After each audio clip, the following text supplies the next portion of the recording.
My name is Todd Lambert. I'm the superintendent of the Warwick County School Corporation in very southern part of Indiana, down near Evansville. This is my third year as a superintendent and my first MAS conference.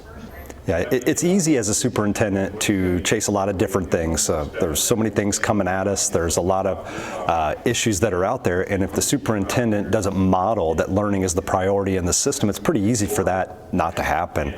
I model that by a couple of different ways and promote it a couple of different ways. The first is to make sure that your team and the decisions you make about personnel prioritize learning.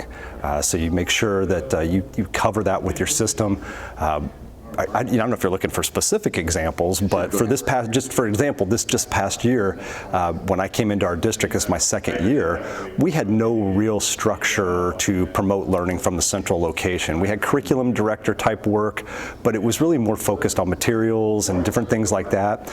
And so we changed the name to the learning department. We changed the specialist to be the director of learning. Just that language really matters out there, you know? And so then when you go out and talk to principals, and you work with them, you can lead with learning. We're in the learning business. I know a lot of times they talk about schools. What do you do if you had a product? What would your product be? Our product is learning.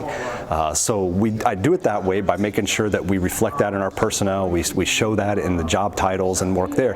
But more importantly, as the superintendent, we're about 10,000 kids. I do my best to get out into the schools to model with the principals as we walk around. Our conversations are about learning. They're not always about performance only, right? I mean, sometimes we get too preoccupied with talking about the ends and not enough about the means.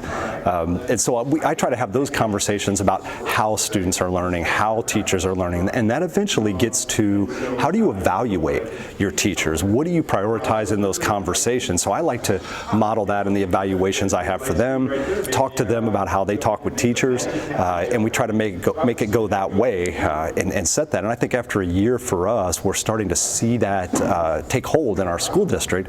We always were okay focused on student results and things like that. But for me as the superintendent directly, you know, I'm talking with those principals, I'm asking them what they're looking for in the rooms. We often, when we go out in the school, we'll prioritize some things that we want to pay attention to. And I'm slowly seeing that change also in the culture of our meetings. Our principal meetings have changed a lot. I think from what I've heard before, we push more about learning as opposed to just the business. You know, we can cover business in a lot of different ways and do it briefly. So I think that's part of it. The other part too, another facet of that is to promote it with our parents.